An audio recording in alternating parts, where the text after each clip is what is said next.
A simple seat reassignment. That's how it began. Leo McAllister, 78, medals tucked away in his army jacket pocket, said nothing when Janice Whitmore bumped him from first class. "There must be a mistake," she announced loudly, eyes, sweeping over his weathered black skin. Decades of similar indignities had taught Leo which battles to fight. He simply nodded and moved to economy, while Captain Harris glanced curiously at the elderly veteran. No one could have predicted that 9 minutes later, this routine flight would transform into a reckoning. As the truth about Leo's heroism in Vietnam emerged, how he'd rescued 19 men, including the captain's brother, the aircraft became an unlikely courtroom where history's wrongs would finally face judgment. Some injustices wait years to be corrected. Some only need 9 minutes and the courage of those who refuse to look away. Just before we get back to it, I'd love to know where you're watching from today. And if you're enjoying these stories, make sure you're subscribed because tomorrow's special episode is one you definitely don't want to miss. The Hartsfield-Jackson Atlanta International Airport hummed with the chaos of Veterans Day weekend. Announcements echoed through the terminal, bouncing off glass and steel, barely audible over the symphony of rolling luggage, crying children, and hurried footsteps. Holiday travelers clutched coffee cups and boarding passes, their faces a mixture of excitement and exhaustion. Leo McAllister moved slowly through the crowd, his gait steady but unhurried. At 78, he carried himself with a quiet dignity that seemed to part the rushing masses. His army jacket, pressed and spotless, hung from broad shoulders that time had only slightly stooped. Medals clinked softly against the green fabric, polished to a shine but not ostentatious. They weren't meant to impress. They were simply part of who he was. The flight to Washington, D.C. was scheduled to depart in 40 minutes. Leo had arrived early, as was his habit, a military precision that hadn't left him in the 50 years since Vietnam. He watched a group of young soldiers in uniform pass by, their faces smooth and untroubled. One caught his eye and nodded respectfully. Leo returned the gesture with a slight smile. At gate C-23, a woman's voice cut through the ambient noise like a knife. "No, I don't care what the app says. The boarding process begins when I say it begins." Janice Whitmore stood behind the counter, her airline supervisor badge gleaming under the fluorescent lights. Her graying blonde hair was pulled back so tightly, it seemed to stretch her skin, giving her face a permanently surprised expression. She tapped manicured nails against the counter as she berated a young gate agent. "You need to check every boarding pass twice. We had 3 people in the wrong seats last flight, because you weren't paying attention." The young man nodded, his eyes downcast. "Yes, Ms. Whitmore." Janice's gaze swept over the waiting area, scrutinizing the passengers. Her eyes lingered a beat longer on a black family near the window, then darted to a Hispanic couple speaking Spanish. Her lips pursed slightly before she turned back to her computer. Leo settled into a seat near the boarding area, placing his small carry-on between his feet. He watched as a young woman struggled with an overstuffed diaper bag, a squirming toddler, and a folded stroller. The child began to wail as the mother fumbled with her belongings. Without hesitation, Leo rose and approached her. "Ma'am, would you like some help with that?" The woman looked up, relief flooding her face. "Would you? That would be amazing." Leo took the stroller and deftly unfolded it with practiced hands. "I had 3 of my own once upon a time," he said warmly. "Though that was many years ago." The woman smiled gratefully as she settled her child into the stroller. "Thank you so much, sir. Not many people would stop to help these days." "It's no trouble at all," Leo replied, helping her organize the scattered toys and pacifiers that had fallen from her bag. From behind the counter, Janice watched the interaction with narrowed eyes.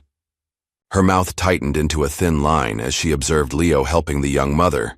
When the woman offered Leo a place in line ahead of her as thanks, Janice's posture stiffened. "First-class passengers may now begin boarding," Janice announced, her voice cutting through the terminal.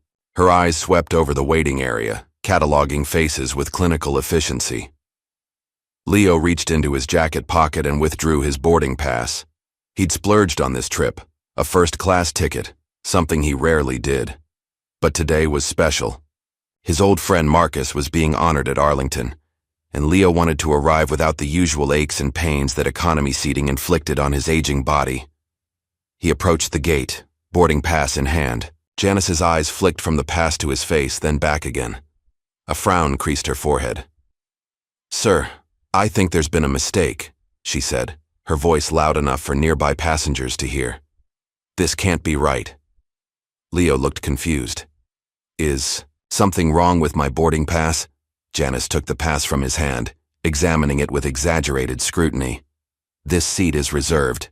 There must be an error in the system." "I purchased it 3 months ago," Leo said quietly. "Seat 2A. Janice didn't bother checking her computer. "That's not possible. That seat is reserved for our platinum members." Her eyes swept over Leo's well-worn shoes and simple carry-on. "I'm going to have to ask you to wait while I sort this out." Several passengers nearby exchanged uncomfortable glances. A businessman in a crisp suit frowned at Janice before looking away quickly. "There are plenty of seats in coach," Janice continued, her voice carrying. "You'll be more comfortable there anyway." Leo's face remained calm, though something flickered in his eyes. A dull pain, quickly masked. It wasn't a new feeling. He'd felt it at lunch counters in the 1960s, at job interviews in the 1970s, at bank loans in the 1980s. He recognized it like an old, unwelcome acquaintance. "I understand," he said simply, taking the coach boarding pass she thrust at him. "I've dealt with worse." As Leo moved to the side, a tall man in a pilot's uniform paused in the jet bridge entrance. Captain William Harris observed the exchange, his brow furrowing slightly. Something about the elderly man caught his attention, a vague familiarity he couldn't place. He watched as Leo squared his shoulders and moved toward the economy line with quiet dignity. The captain opened his mouth, as if to speak, then closed it. He had a pre-flight checklist to complete, and the interaction, while unsettling, wasn't his immediate concern. Still, as he turned to walk down the jet bridge, he glanced back once more at Leo. On the plane, Kelsey Johnson moved efficiently through the first-class cabin, hanging jackets and offering pre-flight beverages. The young flight attendant's braided hair was pulled back in a neat bun, her uniform crisp and professional despite the long day she'd already put in. As she checked the passenger manifest on her tablet, she frowned. "That's odd," she murmured, to herself. She clearly saw McAllister Leonard E. assigned to seat 2A, but the seat was now occupied by a hurried businessman who hadn't looked up from his phone since boarding. Kelsey glanced toward economy class, wondering about the discrepancy. She'd witnessed similar errors before when Janice was working the gate. The supervisor had a reputation among the crew, not a good one. Back in economy, Leo settled into the middle seat of row 23. The space was tight for his tall frame, his knees pressing against the seat in front of him. He didn't complain. Across the aisle, Ethan Cole watched Leo from the corner of his eye. At 35, Ethan carried himself with the hyper-awareness of someone who'd seen too much. His press credentials hung around his neck. He was heading to D.C. to cover a Pentagon briefing, another stop in a career spent documenting conflicts from Afghanistan to Ukraine. Something about the old man intrigued him. It wasn't just the medals or the military bearing. It was the calm in his eyes, the kind Ethan had only seen in those who'd stared into the abyss and made peace with it. "Heading to D.C.?" Ethan asked, breaking the ice.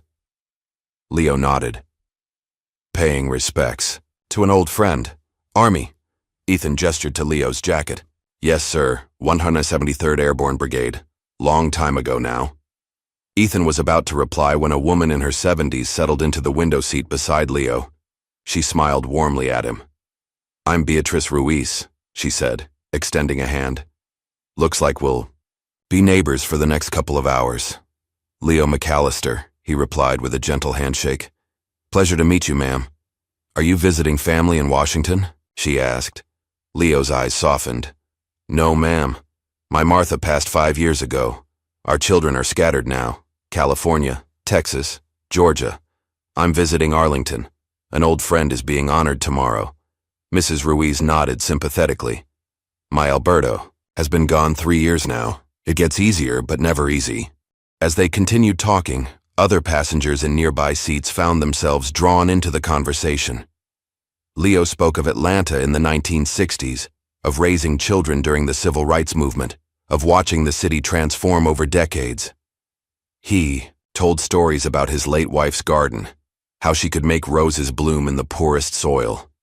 What he didn't mention were the medals, the nightmares, or the sound of helicopter rotors that still woke him at 3 a.m. In the galley, Janice cornered Kelsey, speaking in hushed but forceful tones. "That man was trying to take someone else's seat," she insisted. "I've seen it before. They buy economy tickets and try to sneak into first class." Kelsey kept her face neutral. "The manifest shows him assigned to 2A. It was purchased months ago." "The system makes mistakes," Janice snapped. "I'm just following policy. People can't just sit wherever they want." Kelsey didn't argue. Her job depended on avoiding conflicts with supervisors like Janice, but as she moved through the cabin preparing for takeoff, she kept glancing back at economy, where Leo sat between. The armrests too large for the space, too dignified to complain. The aircraft reached its cruising altitude of 30,000 feet. The soft ping of the seatbelt sign turning off barely audible over the engine's hum. Sunlight streamed through the windows on the left side of the plane, casting long rectangles of light across the aisle. In first class, the businessman who'd taken Seat 2A was already 2 drinks in, loudly explaining stock options to his seatmate, who nodded with the glazed expression of someone trapped in conversation. 3 rows behind them, a middle-aged couple whispered to each other, occasionally glancing toward economy class. "I saw his ticket when we were in line," the woman murmured. "It definitely said first class." Her husband frowned. "That gate agent was completely out of line. Did you see how she didn't even check the computer?" "It's disgusting," his wife replied, "especially on Veterans Day weekend." Similar conversations rippled through the cabin, hushed voices, concerned glances, people comparing notes about what they'd witnessed at the gate. Mrs. Ruiz leaned closer to Leo. "You know, I was right behind you in line. I saw your boarding pass. It said first class." Leo smiled gently. "It's all right, ma'am. I don't mind where I sit." "But I mind," she said firmly. "That woman had no right to treat you that way." Leo patted her hand. "I've learned to choose my battles carefully. Some aren't worth fighting." Across the aisle, Ethan watched the exchange with growing interest. As a journalist, he'd developed an instinct for stories, and his instincts were buzzing now. He studied Leo's military insignia more carefully, noting the distinctive patch of the 173rd Airborne and the subtle arrangement of medals, not the kind given for showing up, but the kind given for acts of valor. In the back galley, Kelsey scrolled through the seating manifest on her tablet during a quick break. She pulled up the original boarding list and compared it with the current seating arrangement. There it was in black and white. Leonard McAllister, seat 2A, ticket purchased 94 days ago. The seat had been reassigned only 37 minutes before boarding, manually overridden by Jay Whitmore. Kelsey bit her lip, unsure what to do with this information. As the only black flight attendant on duty, she felt the sting of the injustice personally, but she also knew the risks of making waves. 6 months away from her final interview for the international crew, she couldn't afford to be labeled a troublemaker. In the cockpit, Captain Harris reviewed the flight plan while his co-pilot handled communications with air traffic control. Something kept nagging at him. That elderly veteran in economy. The name Leonard McAllister tickled something in his memory, but he couldn't place it. "Everything okay, Captain?" First Officer Jenkins asked, noticing Harris's distraction. "Yeah, just thinking about something my brother mentioned once," Harris replied. "He was a general before he retired. Used to tell stories about Vietnam, about the men who served under him." He shook his head. "It's probably nothing."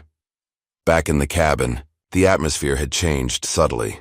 What began as scattered whispers had grown into a current of discontent. Passengers who normally would have kept to themselves were leaning across aisles, sharing what they'd witnessed. A college student removed her headphones long enough to tell her seatmate, "My dad's a vet. If someone treated him like that, I'd lose my mind." 2 rows up, a businessman in his 50s was recounting. "I fly this route twice a month. That supervisor has a history. Last month she made a Hispanic family with a crying baby move to the back, claimed they were disturbing other passengers. Nobody was complaining except her. In seat 14D, a tech executive named Dev Taylor overheard these conversations. He'd witnessed the entire incident at the gate while waiting to board in business class. Dark-skinned and impeccably dressed, Dev had experienced his share of random security checks and unexplained seating changes. He'd developed a sixth sense for discriminatory treatment. During the drink service, Kelsey made her way down the aisle, making a point to stop at Leo's row. "Can I get you anything to drink, sir?" she asked warmly. "Just water would be fine, thank you," Leo replied. "Are you comfortable? I notice it's a bit tight for you in this seat." Leo smiled. "I've slept in foxholes, young lady. This is luxury by comparison." As Kelsey handed him the water, she lowered her voice. "I saw your original seating assignment, sir. What happened wasn't right." Leo's eyes met hers, a moment of understanding passing between them. Sometimes life isn't right. We do the best we can with what we're given. When Kelsey moved on, Ethan caught her attention with a raised finger. As she leaned down to take his drink order, he whispered, "Did you notice anything off about that man's seat assignment?" Kelsey hesitated, then gave a slight nod. "Meet me in the back galley in 10 minutes, she murmured, before asking loudly, "Ice with that, sir?" 10 minutes later, Ethan made his way to the rear of the aircraft, ostensibly heading to the lavatory. Kelsey was arranging drink carts, her back to the cabin. "What did you find out?" Ethan asked quietly. "He was definitely booked in first class," Kelsey confirmed. "Seat 2A purchased months ago. The supervisor manually overrode it right before boarding." "That's what I thought," Ethan said. "I'm a journalist. I cover war zones, not domestic stories. But something about this doesn't sit right." "Are you going to write about it?" Kelsey asked, looking concerned. "Maybe, but first I need to understand who he is. Those medals aren't for show." As they spoke, Dev approached the galley, pretending to stretch his legs. "Excuse me," he said, quietly. "I couldn't help overhearing. I saw the whole thing at the gate." Kelsey tensed. "Sir, I wasn't—" Dev raised a hand. "I'm on your side. That supervisor made assumptions based on how he looked. I've been there." He extended a hand to Ethan. "Dev Taylor. I work in tech, but I have experience documenting discrimination cases." Ethan shook his hand. "Ethan Cole, war correspondent." "What are you thinking?" Dev asked. "I'm thinking there's more to this story than an airline seat," Ethan replied. "The way he carries himself, those specific medals. I've interviewed enough veterans to know when someone has seen serious combat." Dev nodded thoughtfully. "I've got a secure internet connection through my company VPN. If you have a name, I can do some digging without raising flags." "Leonard McAllister," Kelsey supplied. "That's all I know." As their impromptu meeting broke up, Janice appeared at the end of the galley, her eyes narrowing at the three of them. "Kelsey, we need to restock first class," she said sharply. "And passengers should remain seated unless using the lavatory." Her gaze cut to Ethan and Dev. "Just stretching my legs," Dev said smoothly. "Blood clots are a risk on longer flights." Janice's smile didn't reach her eyes. "How considerate of you to worry about your health. Perhaps you should return to your seat now." When they dispersed, Janice cornered Kelsey. "What were you discussing with those passengers?" "They just had questions about the connecting flights in D.C., Kelsey lied, her heart racing. "Listen carefully," Janice hissed, leaning closer. "You're on thin ice already after that incident in Phoenix. One step out of line, and you'll be flying. Coach for life or not flying at all. Do I make myself clear?" Kelsey nodded, keeping her expression neutral. "Crystal clear, Ms. Whitmore." Back at his seat, Ethan opened his laptop, connecting to the plane's Wi-Fi through his cellular data. As a journalist, he had access to research databases not available to the general public. He typed, "Leonard McAllister, Vietnam, 173rd Airborne," into the search bar. The results loaded slowly on the aircraft's limited bandwidth. Most were general articles about the brigade's activities, nothing specific to Leo. Then, on the fourth page, a small headline caught his eye. Vietnam hero disappears from public life after Medal of Honor controversy. The article was from 1971, the scan fuzzy and difficult to read on the small screen. But there was a photo, grainy and yellowed with age. A young black soldier, tall and straight-backed, standing at attention as a superior officer pinned a medal to his chest. The caption read, "Sergeant Leonard E. McAllister receives Silver Star for Valor Under Fire, 1969. McAllister was later recommended for the Medal of Honor, but the award was never presented. Ethan stared at the image, then at the man sitting across the aisle. The young soldier's determined expression had weathered into the dignified calm of the elderly man, but the eyes were unmistakable, eyes that had seen things most people couldn't imagine. Meanwhile, in row 23, Leo was telling Mrs. Ruiz about his late wife's cooking. "Martha could make a feast from nothing," he said, smiling at the memory. "During the lean years, she'd take a single chicken and make it last a week. The children never knew how tight things were." "You must miss her terribly," Mrs. Ruiz said. "Every day," Leo replied softly. "But she lived well, loved deeply. Can't ask for more than that." A young woman in the row ahead turned around, unable to resist joining the conversation. "How long were you married?" 51 years, Leo answered. "Met her at a church picnic in '67, right before my second tour. She waited for me. Best decision I ever made was coming home to her." "Did you serve together?" the woman asked, gesturing to his jacket. Leo chuckled. "No, ma'am. Martha was braver than me. She was a schoolteacher in South Atlanta during integration. Those classrooms were the real front lines of change in this country." As he spoke, a small audience formed around him. There was something magnetic about Leo's presence, a combination of gentleness and strength that drew people in. He told stories of Atlanta's transformation, of raising children during turbulent times, of the communities that had formed and dissolved over decades.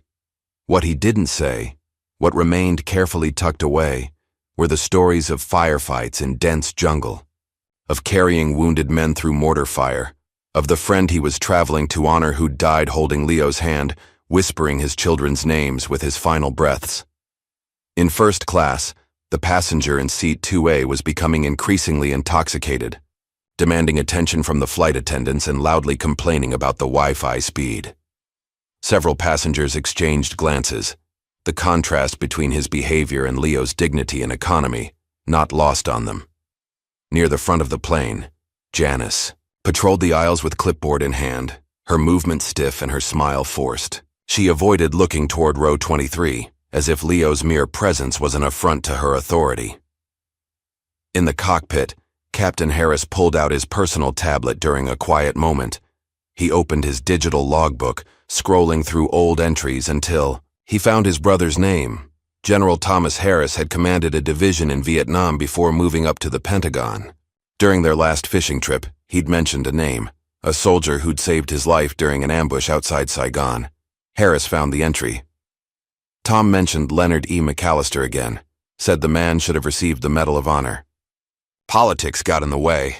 Harris sat back in his seat, a chill running down his spine. Could it be the same man? After all these years, he activated the intercom to the cabin. "Kelsey, could you come to the cockpit for a moment?" When she arrived, Harris asked quietly, "That elderly veteran in economy, what's his full name?" "Leonard McAllister," Kelsey replied. "Leonard E. McAllister, I believe." Harris nodded slowly, his expression changing. "Thank you. That's all I needed to know." As Kelsey returned to the cabin, the pieces were falling into place. A veteran disrespected, a hidden hero, a journalist uncovering the truth, and a pilot suddenly realizing that the man sitting in economy might have saved his family's legacy. The stage was set for a reckoning, one that would unfold in the cramped confines of an airplane traveling at 500 miles per hour, 30,000 feet, above the earth. As the flight continued over the Appalachian Mountains, the sunlight shifted, casting long shadows through the cabin. The initial excitement of takeoff had settled into the drowsy rhythm of mid-flight routine. Drink service was complete, and the flight attendants moved through the cabin with practiced efficiency. Ethan Cole couldn't stop thinking about the article, he'd found. The grainy photo of a young Leonard McAllister receiving the Silver Star haunted him. There was more to this story, much more, and his journalistic instincts were on high alert. When Mrs. Ruiz excused herself to use the lavatory, Ethan saw his opportunity. He moved across the aisle and slid into her vacant seat beside Leo. "Mind if I join you for a minute, sir?" he asked. Leo looked up from his book and smiled. "Not at all, young man." Ethan hesitated, choosing his words carefully. "I couldn't help noticing your 173rd Airborne patch. My uncle served in Vietnam, 25th Infantry Division." Leo nodded, his expression warming. "Good men in the 25th. Saw them in action near Pleiku in '68. "You must have some stories," Ethan said, his voice casual but his eyes watchful. Something shifted in Leo's face, a subtle tightening around the eyes, a wariness that hadn't been there before. "Everyone who served has stories, son. Most aren't worth retelling." "I've interviewed a lot of veterans," Ethan continued. "Part of my job as a correspondent. But it's rare to meet someone who—" He trailed off, gesturing subtly toward the ribbons on Leo's jacket. Leo looked down at his hands. Large, weathered hands that had once carried wounded men through gunfire, had once written letters home for dying soldiers, had once trembled while holding his newborn children. "I was a medic," Leo said finally. "Did what needed doing. Nothing special about that." "With the 173rd? Ethan pressed gently. "During which tour?" "2 tours, Leo replied. First in '67, then again in '69. He shifted in his seat, clearly uncomfortable with the direction of the conversation. "Your uncle make it home all right?" Ethan recognized the deflection but allowed it. "Yes, sir. Came home with all his limbs but left some of his peace of mind over there, I think. Like a lot of men." Leo nodded. "That's how it goes. You never really leave a war behind. You just learn to carry it quieter." A moment of silence stretched between them, filled with unspoken understanding. Ethan knew better than to push too hard. "Your family meeting you in D.C.?" he asked instead. Leo shook his head. "No. This trip is personal. Paying respects to someone who didn't make it home the same way I did." Before Ethan could respond, Mrs. Ruiz returned, and he yielded her seat with a respectful nod to Leo. "Thank you for your service, sir. Truly." Leo's eyes met his, something unreadable passing through them. "And thank you for your interest, young man. Not everyone remembers anymore." As Ethan returned to his seat, his mind raced. Leo's reluctance to discuss his service, the specific mention of 1969, the same year as the Silver Star in the article, all pointed to a man carrying a significant history. But why had he disappeared from public recognition? What had happened to the Medal of Honor recommendation mentioned in the article? Meanwhile, in the cockpit, Captain Harris was lost in thought. The flight was on autopilot, cruising smoothly through clear skies, giving him time to sift through old memories. His brother Tom, 15 years his senior, had commanded troops in Vietnam when Harris was still in high school. The stories Tom told after returning home had inspired Harris to become a pilot. Harris opened his logbook again, scanning the entries from years of conversations with his brother. There it was, a note from 5 years ago. Tom mentioned McAllister again, said he still has nightmares about the bunker collapse, said 19 men owe their lives to a medic who wouldn't stop going back in. Harris stared at the name. Leonard E. McAllister. The pieces began falling into place in his mind. His brother had spoken of a brave medic who'd pulled men from a collapsed bunker under heavy fire, who'd refused to leave anyone behind despite being wounded himself. But whenever Harris asked why the man hadn't received more recognition, Tom would fall silent. A memory surfaced. His brother, drunk after their father's funeral, muttering about the damn politics of it all and how they couldn't stand the idea of giving it to a black man back then. Harris felt his hands tremble slightly. If this was the same McAllister, if this humble elderly man in economy class was the soldier who'd saved his brother's life, he made a decision. Reaching for his intercom, he called his co-pilot. "Jenkins, take the controls for a bit. I need to check something." In the main cabin, Leo had closed his eyes, not sleeping, but retreating into memory. The conversation with Ethan had stirred, things he usually kept carefully contained. In his mind, he was 23 again, the humid air of Vietnam clinging to his skin like a second uniform. The memory came in vivid flashes, not the sanitized version he sometimes shared at veterans' gatherings, but the raw, unfiltered truth. July 16, 1969. The bunker near Dak To had taken a direct hit from enemy mortars. Leo heard the screams before. He saw the damage, anguished cries of men trapped in the collapsed structure. Without waiting for orders, he grabbed his medic bag and ran toward the chaos. "McAllister, get back here," his lieutenant shouted. "That's a death trap." Leo ignored him. The first man he pulled out was barely conscious, blood seeping through his uniform. "Easy, soldier," Leo murmured, dragging him behind what remained of a concrete wall. He went back in 6 times, each journey more dangerous than the last as the structure continued to collapse. On the 7th trip, he found a young officer pinned under a fallen beam, the nameplate on his uniform reading Harris. "Don't leave me," the officer pleaded, his eyes wide with fear. "Not a chance, sir," Leo promised, somehow finding the strength to lift the beam enough for Harris to pull himself free. As they emerged from the ruins, enemy fire intensified. Leo felt the bullet rip through his shoulder but kept moving, half carrying Harris to safety. Only when the wounded officer was in the hands of another medic did Leo allow himself to acknowledge his own injury. Later, as he lay in the field hospital, his commander visited. "Putting you up for the Medal of Honor," the man said gruffly. "Never seen anything like what you did today." But the medal never came. Months later, Leo learned that the recommendation had been downgraded to a Silver Star. No explanation was offered, but he didn't need one. He'd seen the same story play out too many times before. Leo opened his eyes, returning to the present. Mrs. Ruiz was looking at him with concern. "Are you all right? You seemed far away just now." Leo smiled gently. "Just old memories, ma'am. Nothing to worry about." Across the aisle, Ethan had opened his laptop again, digging deeper into the sparse information available about Leonard McAllister. Most of the military records from that era weren't digitized, but he found a mention in a Vietnam Veterans Association newsletter from 1995.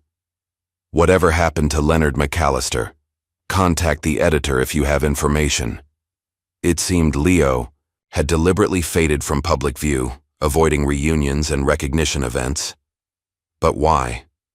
What would make a decorated veteran disappear so completely? Meanwhile, in the rear galley, Kelsey and Dev had met again, comparing notes on what they'd discovered.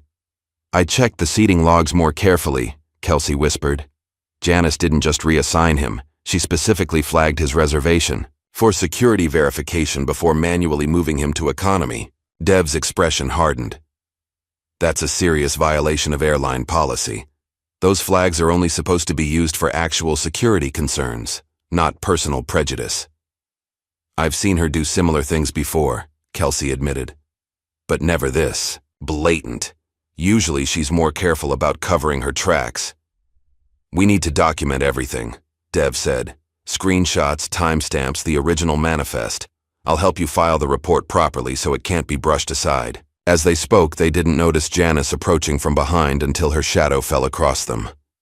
"What an interesting conversation," she said coldly. "Perhaps you'd like to share it with HR when we land." Kelsey felt her heart sink but kept her expression neutral. "Ms. Whitmore, we were just discussing the catering discrepancy for the return flight." Janice's eyes narrowed. "Don't insult my intelligence, Kelsey. I know exactly what you're doing." She turned to Dev. "And you, sir, should return to your seat. This area is for crew only." Dev met her gaze steadily. "Of course. Just stretching. My legs." As he turned to leave, he managed to slip his business card into Kelsey's pocket, a silent promise of support. Janice waited until Dev was out of earshot before leaning closer to Kelsey. "I don't know what you think you're doing, but I suggest you remember your place. One word from me. and your dream of international routes disappears forever. Instead of intimidation, Kelsey felt a surprising surge of resolve. Is that what you said to Mr. McAllister before you took his rightful seat? To remember his place? Janice's face flushed with anger. That's completely different. I was following protocol. No, you weren't, Kelsey interrupted, her voice low but firm. The manifest shows he had a confirmed first-class reservation. You deliberately moved him because of how he looked. That's not protocol, Ms. Whitmore. That's discrimination. Before Janice could respond, Captain Harris appeared at the galley entrance, his face somber. Is there a problem here? He asked, his voice carrying the natural authority of command. Janice immediately straightened, her demeanor shifting. Not at all, Captain. Just clarifying some service expectations with Kelsey. Harris's gaze moved between them, clearly sensing the tension. Kelsey, would you give us a moment, please? When Kelsey had moved away, Harris turned to Janice. Ms. Whitmore, I need to understand something. There's a passenger in economy, an elderly veteran named Leonard McAllister. According to the manifest, he was originally booked in first class. Can you explain why he was moved? Janice's confident facade faltered slightly. There was a seating issue that required reallocation. It's a routine matter. Nothing to concern yourself with, Captain. I see, Harris said, his tone neutral but his eyes sharp. And this routine matter just happened to affect a decorated veteran on Veterans Day weekend? I had no way of knowing his military status, Janice said defensively. And frankly, Captain, seat assignments are gate operations, not flight crew jurisdiction. Harris studied her for a long moment. You're right about one thing, Ms. Whitmore. It's not my jurisdiction, but passenger safety and dignity are. I'm going to ask you to take a seat in the jump seat for the remainder of the flight. The other attendants can handle service. Janice's mouth fell open. You can't be serious. On what grounds? I believe your presence is creating tension that could affect cabin harmony, Harris replied evenly. It's within my authority as captain to make that determination. We'll sort out the details once we're on the ground. Without waiting for her response, Harris turned and walked back toward the cockpit, leaving Janice standing in stunned silence. In economy class, something subtle had shifted. Passengers who had witnessed Leo's quiet dignity throughout the flight began treating him with increasing deference. A young man offered him a pillow. The flight attendant serving his section made sure his water glass was never empty. Mrs. Ruiz shared her cookies with him, insisting he needed them more than she did. Leo noticed the change but didn't understand its cause. He'd spent a lifetime being invisible, first by circumstance, later by choice. This sudden attention made him uneasy.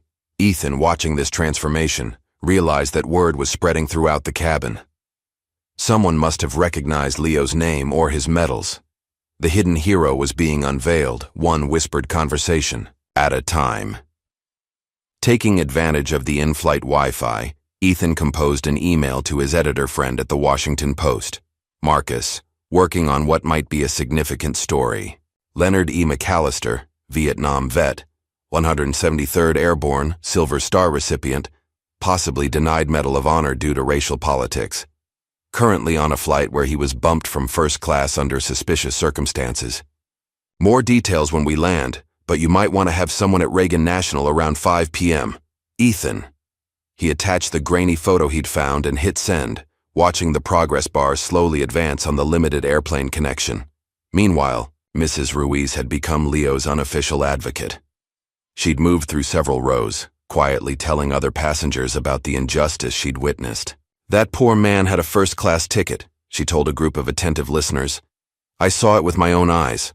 That supervisor took one look at him and decided he didn't belong there. The story spread through the cabin like wildfire. Passengers, leaning across aisles and turning in their seats to catch a glimpse of the elderly veteran who'd been wronged. Some shared their own stories of discrimination or of veterans in their lives who'd been mistreated. My father served in Desert Storm, a young woman said. Came home with PTSD, and the VA turned him away 3 times before he got help.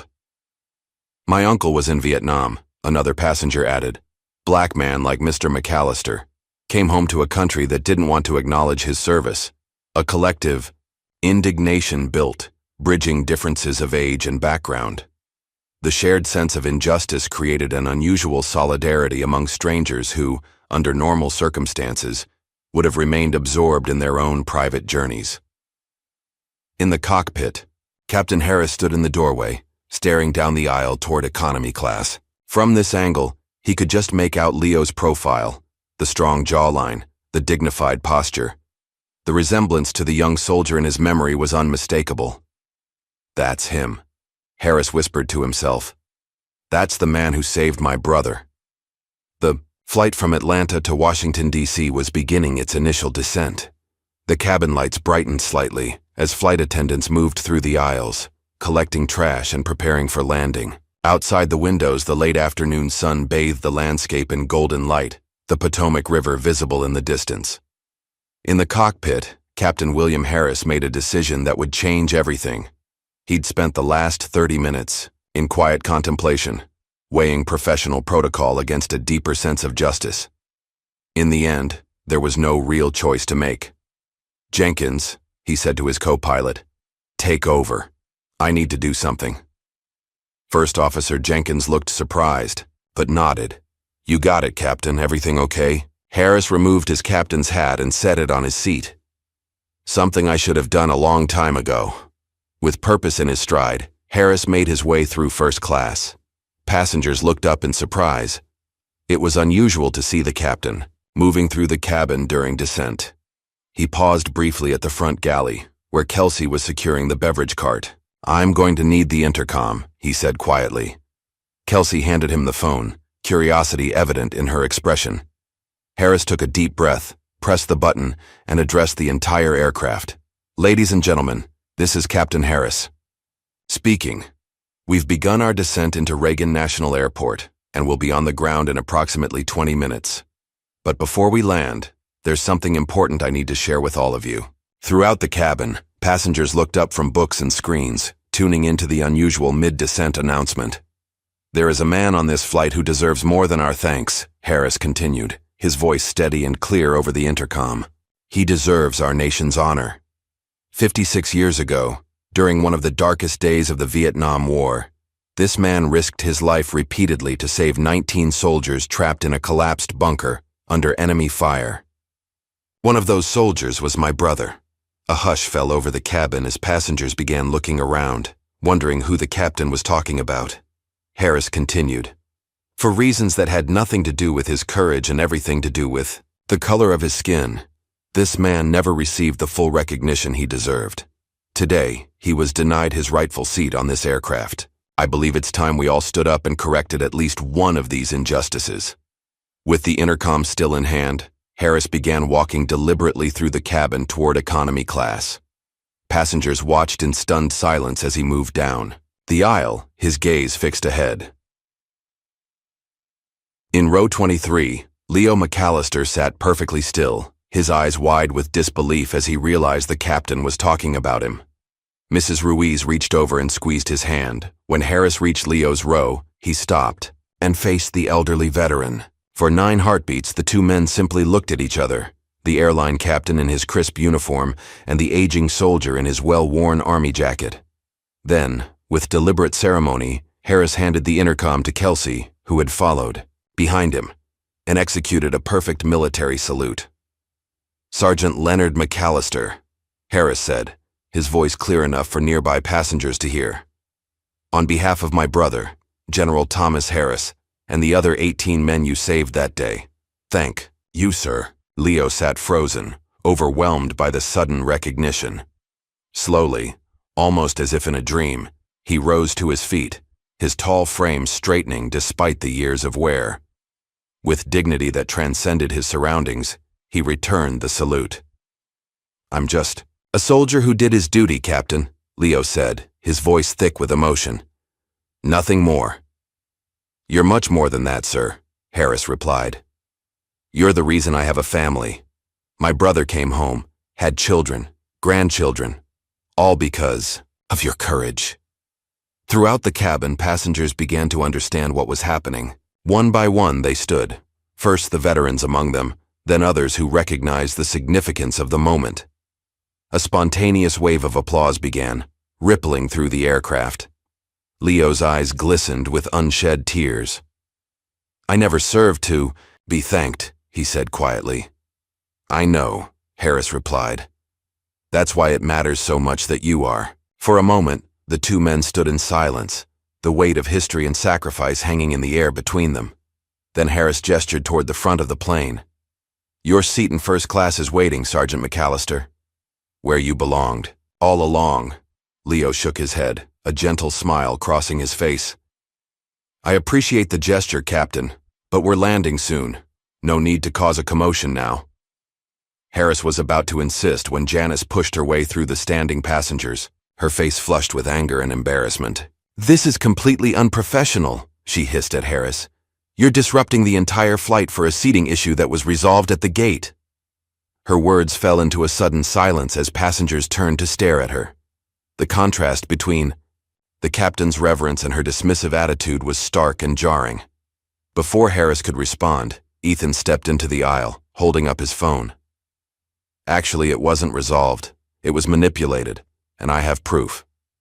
He pressed play on a recording Kelsey had made earlier, showing the original manifest with Leo's name clearly assigned to seat 2A, followed by Janice's manual override just before boarding. "You deliberately moved him," Ethan said, his voice carrying through the hushed cabin. "The question is why?" Janice's face went pale. "That's airline proprietary information. You can't—" "Actually, I can," Dev interjected, standing up from his seat in business class. "As a frequent flyer who witnessed discrimination, I have every right to document it. And as someone who's successfully litigated 3 similar cases, I can tell you this won't end well for the airline, or for you personally." Janice looked around desperately, searching for support but finding none. The unified disapproval of the entire cabin was palpable. For perhaps the first time in her career, she had no procedural shield to hide behind. "I was just following policy," she stammered, but the excuse sounded hollow even to her own ears. "No," Kelsey said firmly. "You were following your prejudice." Throughout this exchange, Leo remained standing, his expression one of profound discomfort. He had never sought confrontation or recognition. His entire life after Vietnam had been built around quiet service and dignity in the face of injustice. "Please," he said finally, his deep voice cutting through the tension. "This isn't necessary. What's done is done." But Harris shook his head. "With respect, sir, that's the problem. Too many things have been done to you without consequence. Not today. Not on my aircraft." Harris turned to Kelsey. "Please escort Ms. Whitmore to the jump seat for landing. When we reach the gate, airport security will meet us to take statements."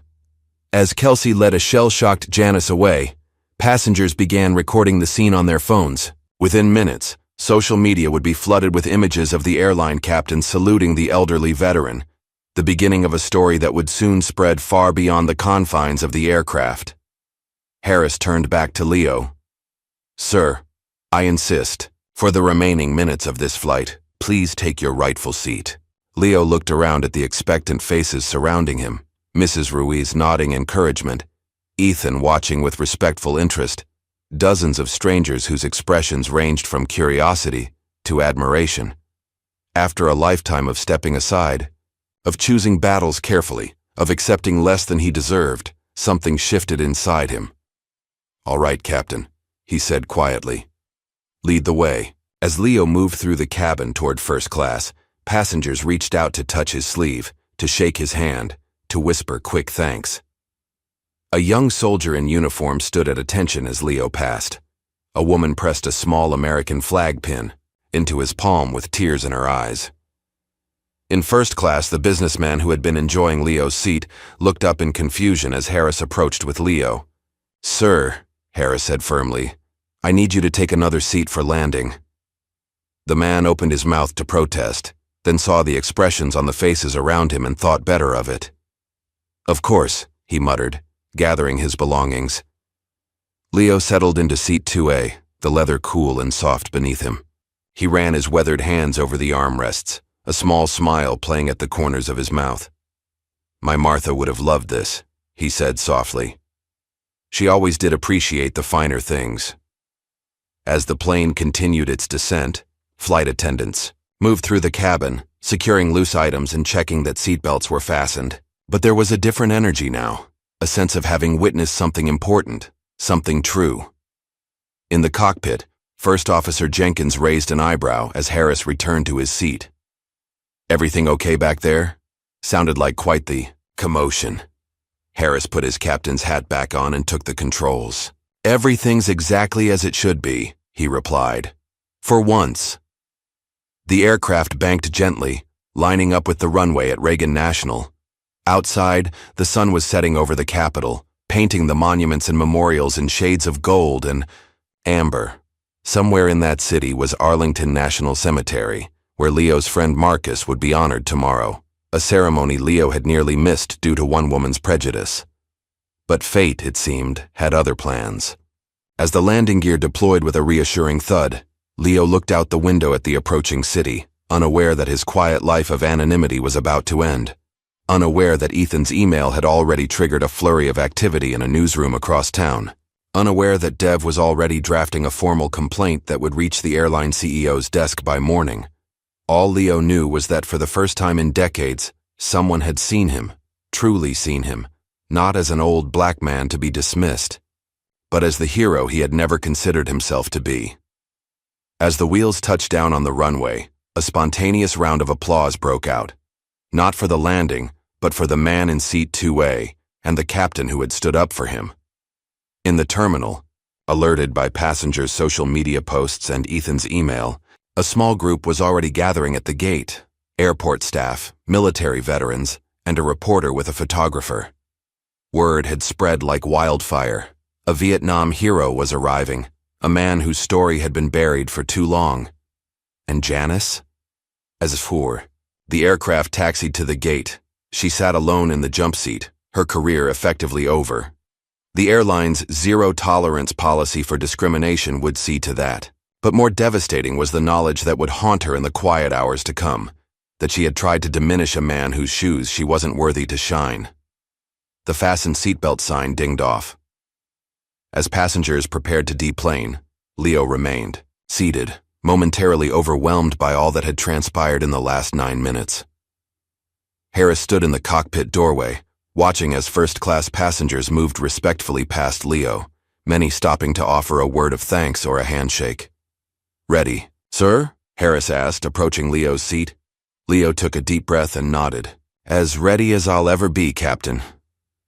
Together they walked toward the jet bridge, toward a reception neither of them had anticipated when the day began, toward a new chapter in a story 56 years in the making. Behind them, Ethan, Dev, and Kelsey exchanged glances of quiet satisfaction. Sometimes justice arrived late, but arrive it did. The jet bridge at Reagan National Airport buzzed with unusual activity. Airport staff whispered among themselves, glancing repeatedly toward the aircraft door. A small group of veterans in VFW caps had assembled, alerted by a flurry of texts and calls. 2 local news reporters stood ready, cameras poised. As passengers began filing out of the plane, many paused to look back, creating a bottleneck in the narrow corridor. They were waiting for someone. Leo McAllister stepped through the aircraft door, blinking in the bright terminal lights. Captain Harris walked beside him, still hatless, his posture reflecting the respect he'd shown aboard the flight. Behind them came Ethan, quietly filming on his phone, and Dev, whose expression mixed satisfaction with lingering indignation. "What is all this?" Leo whispered, his eyes widening at the unexpected reception. Before Harris could respond, a middle-aged woman stepped forward from the crowd. She wore a blue blazer with a Veterans Affairs pin and carried a small lei made of red, white, and blue ribbons. With practiced dignity, she placed it over Leo's neck. "Sergeant McAllister," she said, her voice carrying in the suddenly hushed terminal. "Welcome home." Leo stood frozen, overwhelmed. The simple phrase, "welcome home," struck him with unexpected force. It was what he'd longed to hear 56 years ago, when he'd returned from Vietnam to a country that seemed determined to forget both the war and the men who'd fought it. The small crowd broke into applause. The veterans saluted. Several children waved miniature American flags. part of a school group that happened to be passing through. I don't understand, Leo said, his voice barely audible over the growing commotion. Captain Harris leaned closer. Word travels fast these days, especially when it's a story that's waited too long to be told. A reporter approached, microphone extended. Sergeant McAllister, can you tell us about what happened on today's flight? We're hearing reports that you were denied your first-class seat despite being a decorated Vietnam veteran. Leo hesitated, uncomfortable with the spotlight. There was a misunderstanding, he began diplomatically. The captain was kind enough to sort it out. It was more than a misunderstanding, Harris interjected firmly. It was an injustice, one of many that Sergeant McAllister has faced with dignity throughout his life. The reporter turned his attention to Harris. Captain, can you explain why you decided to intervene? Harris straightened, choosing his words carefully. This is Sergeant Leonard McAllister. In 1970, he saved my brother's life in Vietnam, along with 18 other men. He received the Silver Star for his actions, but was recommended for the Medal of Honor, a recognition that never came. Harris paused, emotion evident in his voice. Today, he reminded all of us what service looks like. True service isn't about recognition or reward. It's about doing what's right, even when it costs you everything. As Harris spoke, Ethan uploaded the video he'd been recording to his social media accounts. He added a brief caption, Vietnam. Hero Leonard McAllister, who saved 19 men under fire in 1970, denied first-class seat today. Watch what happened next. Leonard McAllister. Your veterans deserve respect. Within minutes, the clip began spreading. People tagged friends, shared it to veterans groups, added outraged comments. The algorithm recognized the rapidly growing engagement and pushed the content wider. Leo, unaware of his burgeoning online fame, found himself surrounded by well-wishers in the terminal. Veterans shook his hand. A young black soldier asked for a photo with him. Children offered him hand-drawn thank you cards intended for their Veterans Day School project. The attention clearly made Leo uncomfortable. He answered questions politely but briefly, his eyes occasionally darting toward the exit, seeking escape. When reporters began asking specifically about Janice's treatment of him, he raised a hand to quiet them. I don't judge people, he said, simply. I serve them. That's what I did in Vietnam, and that's what I've tried to do every day since. With that, he politely excused himself, mentioning that a friend was waiting to pick him up. As Leo made his way through the terminal, Ethan caught up with him. Sergeant McAllister, I'd like to talk with you more. Your story deserves to be told, properly. Leo studied the younger man thoughtfully. You seem like a decent fellow, but I didn't live my life for headlines. Not headlines, Ethan insisted.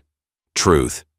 The same truth Captain Harris recognized today, that sometimes we need to correct the record, even decades later. Leo hesitated, then nodded slightly. I'm here for my friend Marcus's memorial tomorrow. After that, we can talk. He handed Ethan a slip of paper with his phone number before continuing toward the exit. Meanwhile, in a security office deeper in the terminal, Janice Whitmore sat rigidly in an uncomfortable chair. Across from her, 3 people faced her with equally stern expressions: an airline HR representative, legal counsel, and the airport's head of security. Ms. Whitmore, the HR representative began. We've reviewed the initial reports from the flight crew and passenger statements. The allegations are extremely serious. This is completely blown out of proportion, Janice protested. I was following standard procedures for managing our premium cabin. The lawyer leaned forward. Our records show that Mr. McAllister's first-class reservation was confirmed months ago. You manually overrode the system 37 minutes before boarding. What standard procedure does that follow? Janice's cold demeanor began to crack. There were platinum members who needed accommodation. I made a judgment call. Based on what criteria? The HR representative pressed. Experience. 22. Years of experience telling me who belongs in first class and who doesn't. The words hung in the air, damning in their implication. Janice realized her mistake immediately, but it was too late to retract them. The security chief spoke for the first time. Ms. Whitmore, Are you aware that discriminatory actions in air travel can violate federal law? Janice's face went pale. I didn't. That's not what I... We've already received formal complaints from 3 passengers. The HR representative cut in. One is a corporate attorney specializing in discrimination cases. Another is a journalist who's already shared video. Evidence online. The lawyer slid a tablet across the table showing Ethan's video, now at 500,000 views and climbing rapidly. The comment section was a firestorm of outrage, with thousands demanding Janice be fired. The airline is issuing an immediate statement, the HR representative continued. You are suspended pending full investigation, effective immediately. Outside, in the passenger pickup area, Leo stood quietly by the curb. An old Ford pulled up, and a gray-haired black man rolled down the window. Leo, there you are. Was beginning to think you missed your flight. Leo smiled for what felt like the first time in hours. James, good to see you, brother. As he climbed into the passenger seat, James looked at him curiously. What's with the ribbon lay? And why are all those people looking over here? Leo sighed. It's a long story. Let's just say some old ghost decided to follow me to Washington. As they pulled away from the curb, neither man noticed the news van that had arrived or the reporter who recognized Leo from the viral video beginning to spread across the internet. Back inside the terminal, Kelsey found herself surrounded by her fellow flight attendants, all asking about what had happened. As she recounted the events, her phone buzzed with a notification. It was an email from airline management, notifying her that she was suspended for violating company confidentiality by sharing passenger information. They suspended me, she said in disbelief, for doing the right thing. Dev, who had been speaking, with airport authorities nearby, overheard her. Don't worry, he said confidently. This won't stand. The court of public opinion has already made its ruling. He was right, by evening. But justice for Leo was trending on multiple platforms. The airline's social media accounts were flooded with angry comments. Competitors seized the opportunity, posting about their own commitments to veteran support and anti-discrimination policies. Under mounting pressure, the airline issued a bland statement just after 8 p.m. We are investigating reports of a protocol breach on Flight 1382 from Atlanta to Washington, D.C. We take all passenger concerns seriously and are committed to providing excellent service to all customers. The statement only fueled the outrage. Commentators tore it apart for its corporate speak and failure to acknowledge the specific discrimination against a decorated veteran. Boycott threats multiplied. By 10 p.m., the airline CEO had been pulled from a dinner to address the crisis. A new statement appeared. The events on today's Flight 1382 are deeply troubling and do not reflect our values. The employee in question has been suspended pending investigation. We have reached out to Sergeant McAllister to offer our profound apologies and appropriate compensation. Additionally, we are reinstating the flight attendant who bravely spoke up about this injustice. Meanwhile, in a modest hotel room near Arlington, Leo sat on the edge of the bed, watching in disbelief as his own face appeared on the evening news. The chyron beneath read, Vietnam hero faced discrimination on Veterans Day flight. He switched off the television and sat in silence, overwhelmed by the sudden invasion of privacy. His phone had been ringing constantly. Reporters, veterans, organizations, even a White House aide expressing the president's interest in his story. After decades of anonymity, of quiet service without recognition, Leo found himself thrust into a spotlight he'd never sought. Part of him wanted to get on the next flight back to Atlanta, to retreat to the safety of his modest home with its faded photographs and treasured memories of Martha. But another part, a part he'd tried to silence for too long, felt a weight, lifting. The recognition wasn't just for him, it was for all the men who'd served alongside him, for all the veterans who'd come home to a country that preferred to look away. Leo picked up his phone and called Ethan. You still want that interview? He asked quietly. I think it's time. Morning light filtered through the curtains of Leo's modest Atlanta home. It had been 2 weeks since the flight that changed everything, 2 weeks of near constant attention. He'd returned to find reporters camped outside his house, neighbors bringing casseroles as if he'd suffered a loss, and a stack of mail that Included everything from thank you cards to speaking invitations. Today was different. Today, he'd agreed to tell his full story. Ethan Cole set up a camera in Leo's living room, adjusting the lighting to capture the wall of photographs behind the old soldier. Pictures of Leo's late wife Martha dominated the display. Martha in her wedding dress, Martha with their children, Martha in her garden. Interspersed were faded photographs of young men in uniform, some smiling, some serious, all looking impossibly young. "Are you sure you want to do this?" Ethan asked, sensing Leo's nervousness. Leo nodded, settling into his worn armchair. "Not for me," he said quietly. "For them." He gestured toward the photographs, and for the ones who never made it home to take pictures like these. For the next 2 hours, Leo McAllister opened the book of his life, chapter by painful chapter.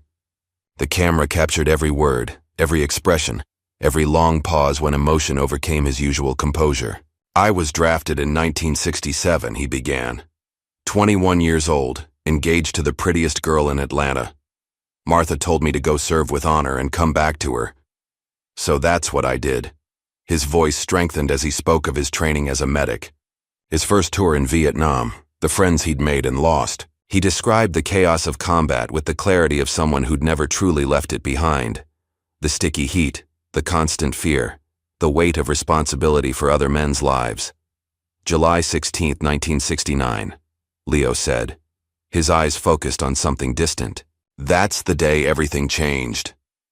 In vivid detail, he recounted the bunker collapse near Dak To, how he'd run toward danger rather than away from it, how he'd pulled man after man from the rubble despite his own injuries, how he'd refused to leave until everyone was accounted for. "They put me up for the Medal of Honor," Leo said matter-of-factly. "My commanding officer, Major Phillips, said it was a sure thing. I didn't care about medals, but Martha would have been proud." "But you received the Silver Star instead," Ethan prompted gently. Leo nodded. 6 months later, I was called to division headquarters. Instead of the Medal of Honor, they gave me the Silver Star. No explanation offered. "Did you ever find out why?" A shadow passed over Leo's face. "Not officially. But word gets around. A general, not General Harris, someone higher up, had said, the optics aren't right for a colored boy to get the nation's highest honor." This was 1970, not ancient history. Ethan leaned forward. "How did that make you feel?" "At the time, I was angry. Not for myself, but because it meant nothing had really changed. My father had fought in World War II, came home to a country that wouldn't let him try on shoes in a department store. I thought my generation would be different." Leo paused, his large hands resting on his knees. "But anger doesn't get you very far. It certainly doesn't change minds."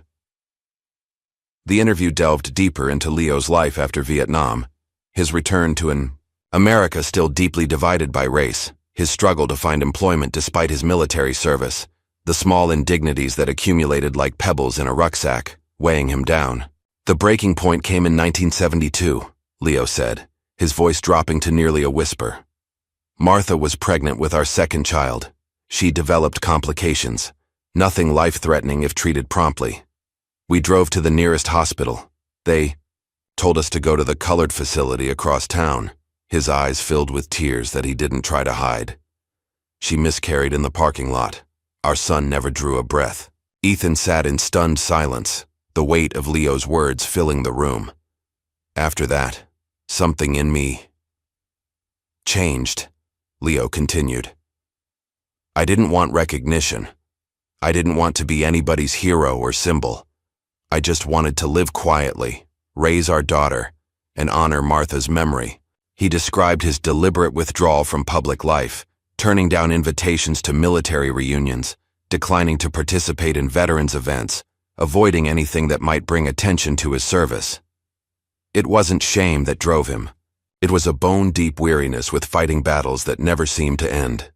"All those medals and citations," Leo said, gesturing to a small box on a shelf, "they don't keep you warm at night. They don't erase the nightmares. They don't bring back the friends you lost.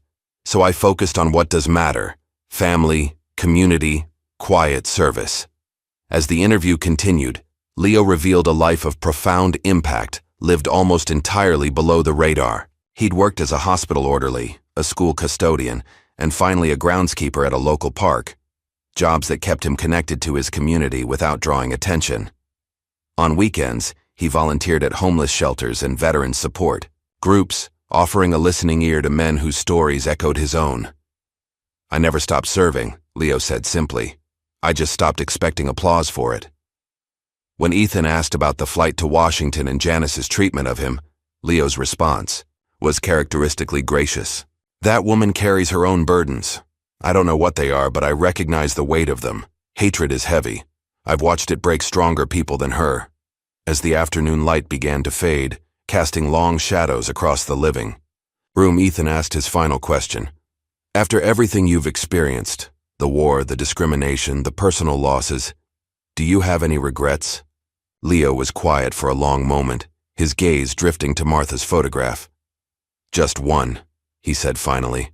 "I regret that Martha didn't live to see how far we've come. Not as far as we should, but further than many thought possible. She believed in this country even when it gave her little reason to. She'd be proud of the changes she helped make possible, one classroom at a time." After the interview concluded and the camera was packed away, Leo and Ethan sat on the front porch, watching the sunset paint the sky in shades of orange and purple. "This story's going to make waves," Ethan said. "People need to hear it." Leo nodded slowly. "Just make sure they hear all of it, not just the parts that make them comfortable." Elsewhere in Atlanta, Kelsey Johnson opened her email to find a surprising message. The airline was offering her not just reinstatement, but a promotion to lead a new diversity and inclusion initiative within the cabin crew program. The message mentioned recognition of her courage in standing up for core values, and included a substantial signing bonus. She called Dev Taylor immediately. "They're offering me a promotion," she said in disbelief. "And they want me to help rewrite their training protocols." "Take it," Dev advised. "Change happens from the inside. Plus, the airline is desperate to salvage their reputation right now." Indeed, the airline's damage control was in full swing. After Ethan's initial video reached 5 million views and the story was picked up by major news outlets, they had shifted from corporate defensiveness to full apology mode. Their new statement acknowledged the inexcusable treatment of a decorated veteran and announced a company-wide review of practices. For Janice Whitmore, the fallout was swift and irreversible. She was terminated within 3 days of the incident, her 22 years with the airline erased by 9 minutes of revealed prejudice. Her name became a cautionary tale in corporate training seminars, a shorthand for the costs of unchecked bias. In a desperate attempt to salvage her reputation, Janice wrote a lengthy letter to Leo. Pages of explanation and justification led eventually to a single line of genuine contrition. "You showed grace. I didn't deserve it." When Ethan asked if Leo planned to respond, the old soldier shook his head. "Some people carry shame like others carry wounds," he said quietly. "I'd rather not cut deeper." As word of Leo's story spread, invitations began pouring in, veterans organizations wanting to honor him, schools requesting speaking engagements, politicians eager to be photographed with the humble hero. Most significantly, a call came from the Pentagon. They were reviewing historical Medal of Honor recommendations that may have been improperly evaluated due to racial considerations. Leo accepted these developments with characteristic humility, agreeing to a few carefully selected appearances but declining most. He didn't want to become a celebrity or a symbol.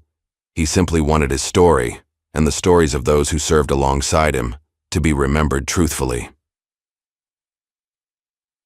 A week after the interview, Kelsey and Dev organized a surprise tribute for Leo at a local park where he had worked as a groundskeeper before retirement. Unlike the media circus that had surrounded him since the flight, this gathering was intimate and heartfelt. Local veterans, former colleagues, neighbors, and friends coming together to honor a man who had served them without fanfare for decades, under a massive oak tree that Leo himself had planted 30 years earlier. A simple bench was dedicated with a plaque reading, "In honor of Leonard E. McAllister, soldier, healer, neighbor. His quiet strength changed lives." As Leo ran his fingers Over the engraved words, a young boy approached him shyly. "My grandpa says you're a hero," the child said, wide-eyed. Leo knelt to the boy's level despite the protest of aging knees. "Want to know a secret about heroes?" he asked gently. The boy nodded eagerly. "The real heroes are the ones who get up every morning and do what's right, even when nobody's watching. Like your grandpa, I bet. Like teachers and nurses and folks who help their neighbors." The boy considered this seriously. "But you saved people in the war." "I did," Leo acknowledged. "And I'm proud of that. But I'm just as proud of the people I've helped since then. Heroes aren't just made in war, son. They're made in how we treat each other every single day." As evening fell and the gathering dispersed, Captain William Harris approached Leo. The two men had spoken several times since the flight, each conversation deepening their unexpected bond. "My brother wants to see you," Harris said. "He's in a veteran's home in Virginia now. Not doing well, but he remembers you. Talks about you all the time since he heard the news." Leo nodded. "I'd like that. It's been too long." Harris hesitated, then asked the question that had been troubling him. "Why weren't you at his ceremony when he received his commendation?" "He asked for you, but they told him you couldn't be located." A sad smile crossed Leo's face. "I was there, William, in the back. I saw him get his medal, heard his speech. But they made it clear my presence wasn't welcome at the reception afterward. Different times." Harris absorbed this with visible pain. "I never questioned why the black soldier in his stories wasn't at the ceremony. Never even occurred to me to ask." "Don't carry that," Leo said firmly. "We all have our blind spots. The question is what we do once they're pointed out to us." As they stood together in the gathering darkness, the younger veterans began drifting toward them, drawn by an unspoken recognition of shared experience across generations. Soon Leo found himself surrounded by a circle of men and women who had served in conflicts he'd only read about. Desert Storm, Afghanistan, Iraq. They didn't ask for war stories or press him about medals. Instead, they asked how he had found peace, how he had carried the weight of memory without being crushed by it, how he had built a life of purpose after witnessing so much destruction. And Leo McAllister, who had spent decades avoiding such conversations, found himself becoming the mentor he had never had, sharing hard-won wisdom with those who would carry the torch forward. The hidden scars remained. They always would. But in sharing them, in bringing them into the light, they somehow became not just symbols of pain, but badges of survival, proof that even the deepest wounds could heal enough to allow for a life of meaning, service, and occasionally, when you least expected it, justice. 6 months had passed since the flight that changed Leo McAllister's life. Spring had given way to summer, and now autumn painted the trees outside his Atlanta home in brilliant shades of gold and crimson. Leo sat on his front porch, sipping tea from a chipped mug that had been Martha's favorite. Dawn light filtered through the oak trees, casting dappled shadows across the worn wooden boards. Today was important, perhaps the most important day since that fateful flight. He'd pressed his old uniform one last time, making sure every crease was perfect, every button polished to a shine. Across the street, 8-year-old Marcus Thompson watched from his front yard. When Leo caught his eye, the boy straightened his small frame and offered a solemn salute. Leo returned the gesture, a lump forming in his throat. Since Ethan's interview had aired nationally, neighborhood children had taken to saluting him. They left hand-drawn cards in his mailbox and sometimes stopped by with cookies or questions about history. Leo, who had never had grandchildren of his own, found unexpected joy in these interactions. "Mr. McAllister," Marcus called out. "Are you really going to meet the president today?" Leo nodded. "That's the plan, son." "Will you tell him I said hello?" Leo smiled. "I surely will." Inside the house, Leo's phone rang. His daughter Olivia was calling from California, where she worked, as a professor of African American history. "Dad, just wanted to make sure you're ready for today. The car should be there in an hour." "I'm ready," Leo assured her. "Been ready my whole life, I suppose." After the call ended, Leo returned to the porch and his cooling tea. The last 6 months, had been a whirlwind he never could have anticipated. Ethan's interview had aired as a 1-hour special on a major network, drawing 30 million viewers. Celebrities, politicians, and ordinary citizens had all commented on Leo's story of quiet heroism and unrecognized sacrifice.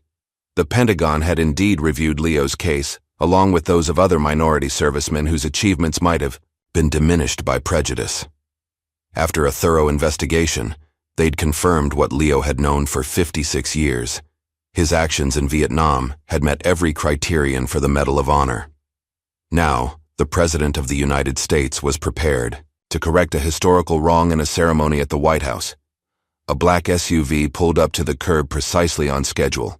Leo carefully locked his front door and walked down the steps, his dress uniform fitting less comfortably than it once had, but still conveying the dignity of his service.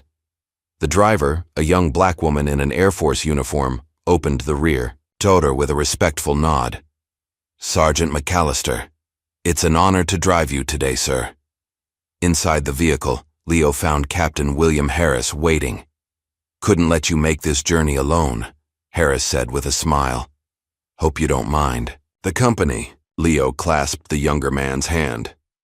"Wouldn't have it any other way." As they drove to the airport, Harris updated Leo on his brother's condition. "Tom's having a good day today. He'll be watching the ceremony from the veterans' home. The staff is setting up a special viewing for all the residents." Leo nodded. He'd visited General Thomas Harris twice in recent months. The older man's health was failing, but his memory of that day in Vietnam remained crystal clear. "Your brother is a good man," Leo said simply. At the airport, they were ushered through a VIP entrance, bypassing the usual security lines. As they boarded the flight to Washington, D.C., every crew member stood at attention. The captain, a woman in her 40s, saluted Leo as he stepped aboard. "First class, Sergeant McAllister," she said with a warm smile. "Where you've belonged, all along." The other passengers, recognizing Leo from the news coverage, broke into spontaneous applause as he moved down the aisle. Leo acknowledged them with a nod, still uncomfortable with the attention, but learning to accept it with grace. Once seated, Leo gazed out the window at the Atlanta skyline receding below them. So much had changed since that Veterans Day flight. Ethan's story had sparked a national conversation about how America treats its veterans, particularly those from minority communities. The airline had implemented new training protocols, with Kelsey leading workshops on recognizing and addressing implicit bias. And Janice? After her termination, she'd disappeared from public view, declining all interview requests.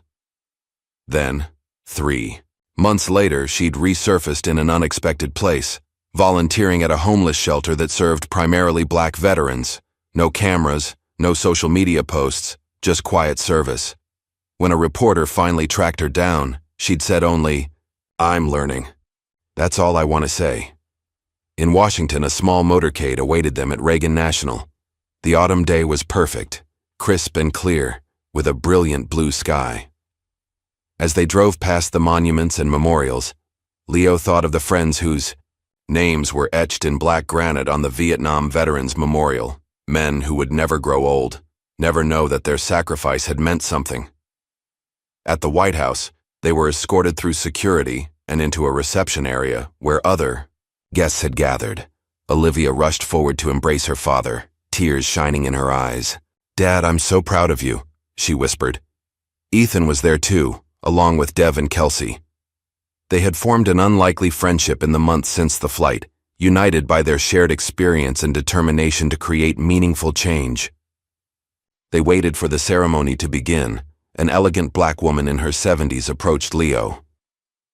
"Sergeant McAllister, I'm Michelle Barnes. My father was Robert Jenkins." Leo's eyes widened in recognition. "Little Bobby Jenkins? From Charlie Company?" She nodded, emotion visible on her face. "He didn't make it home, but he wrote about you in his last letter. Said you saved his buddy's life and promised to check on his family if..." She couldn't finish the sentence. "I tried," Leo said softly. "After I got back, I went to see his mother in Memphis. Brought her his personal effects that the Army had missed. She was a strong woman. Reminded me of your father." Michelle embraced him. "Thank You. All these years, I wondered about my father's final days.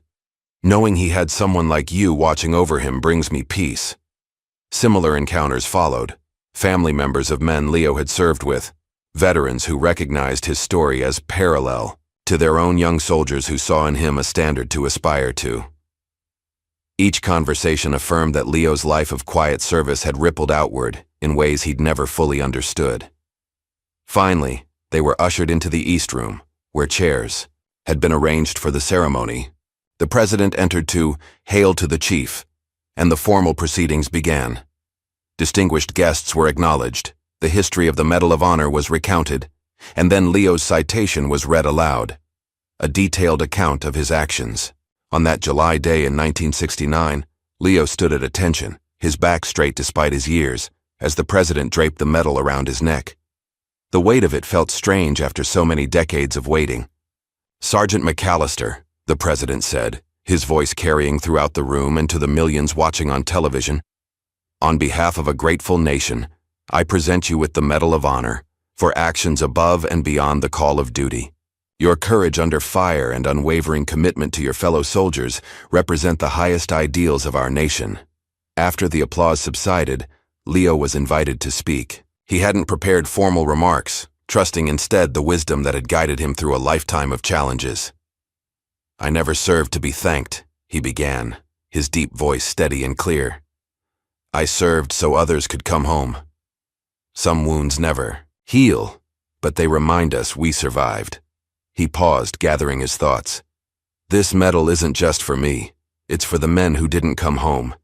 It's for the families who waited.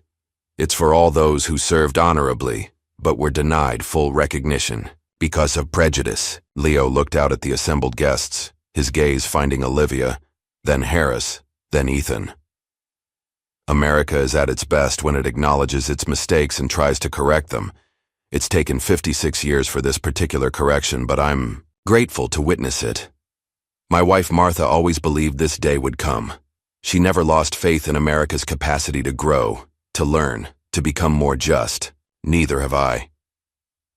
The ceremony concluded with a standing ovation that seemed to go on forever. As the formal proceedings gave way to a reception, Leo found himself at the center of attention once again. But now, 6 months into his unexpected fame, he handled it with more ease, understanding that his story had become important to people for reasons that transcended his personal comfort. In the weeks that followed, Leo's experience catalyzed changes that extended far beyond his own recognition. Congress opened hearings into historical racial discrimination in veteran affairs. The Department of Defense established a permanent review board to examine potentially overlooked valor. Veterans groups launched new initiatives to support minority service members transitioning to civilian life.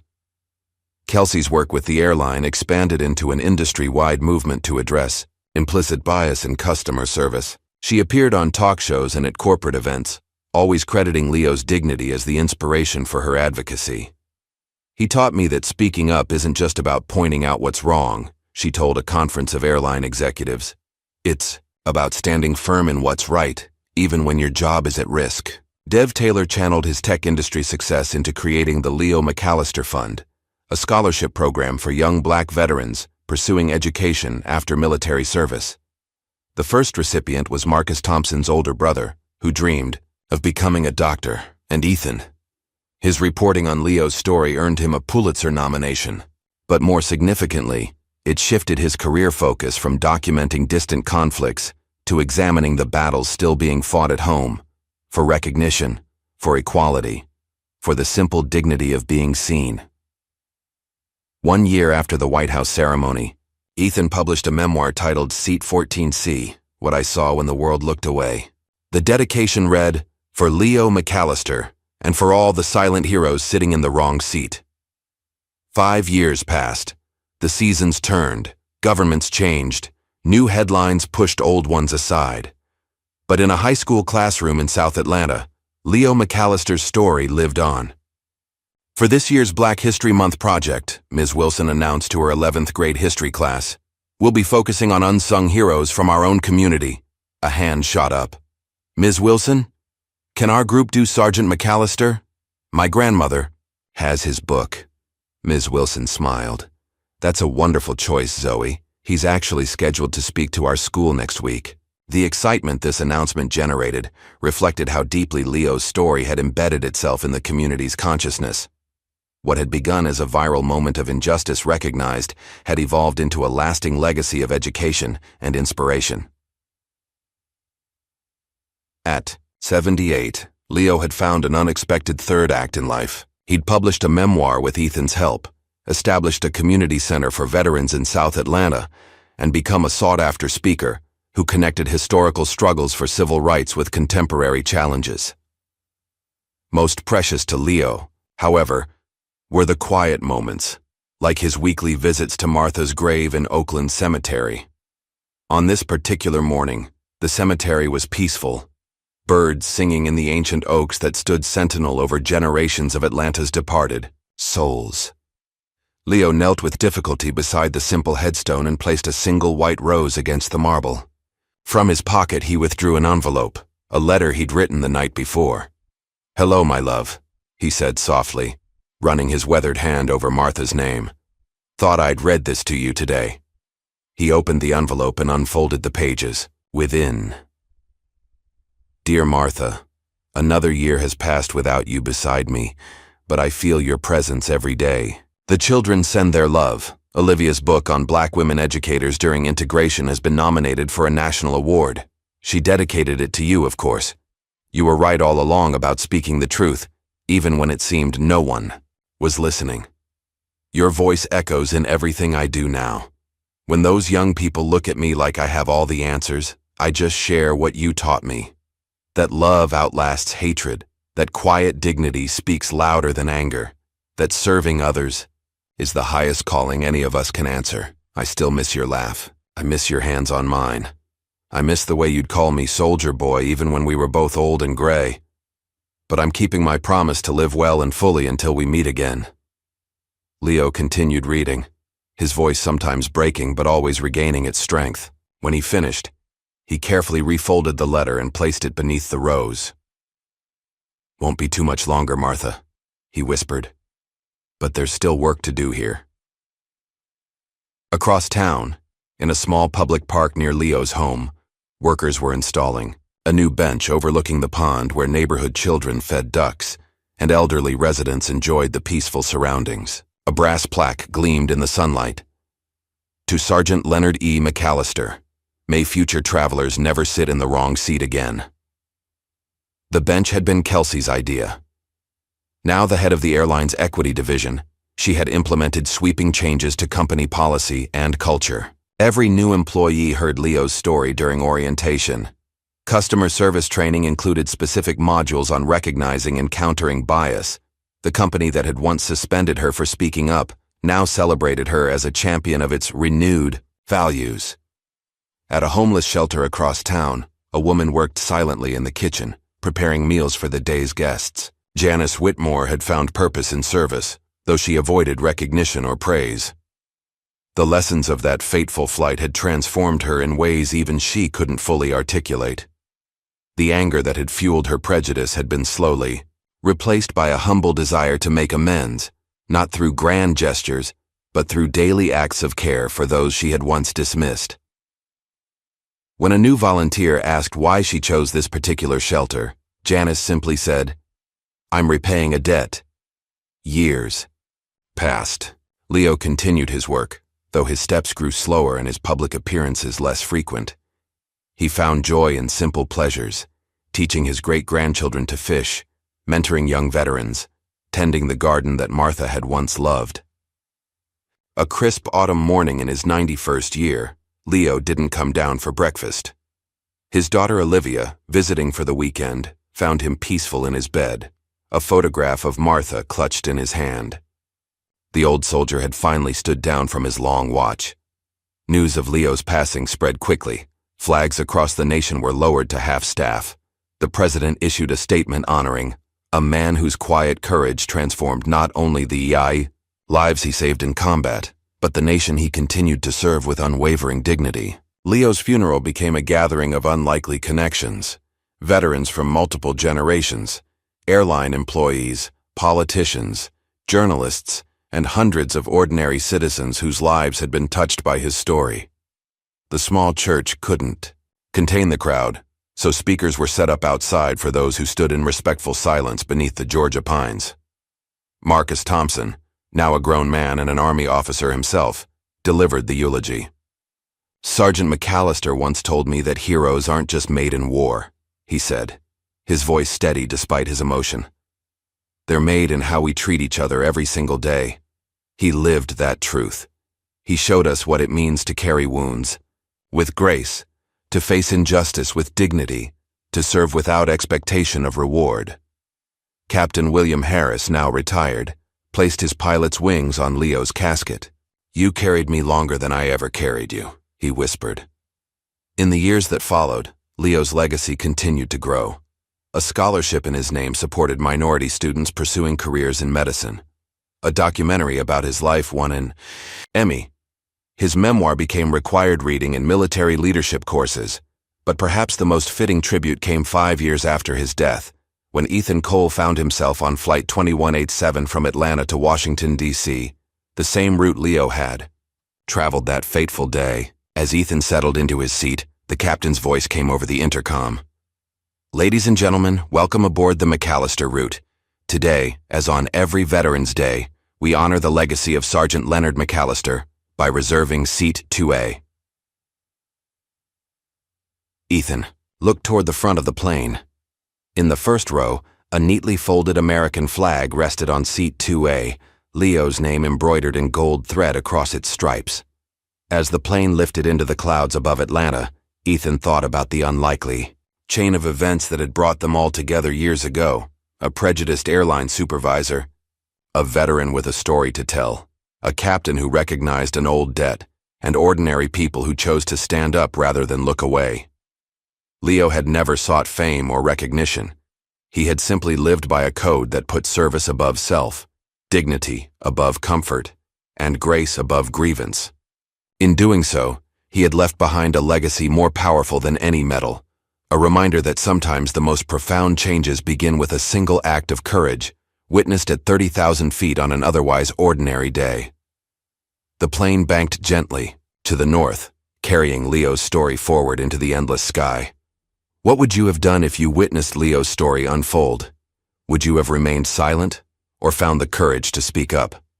Like and subscribe for more powerful stories that challenge us to confront the everyday injustices hiding in plain sight.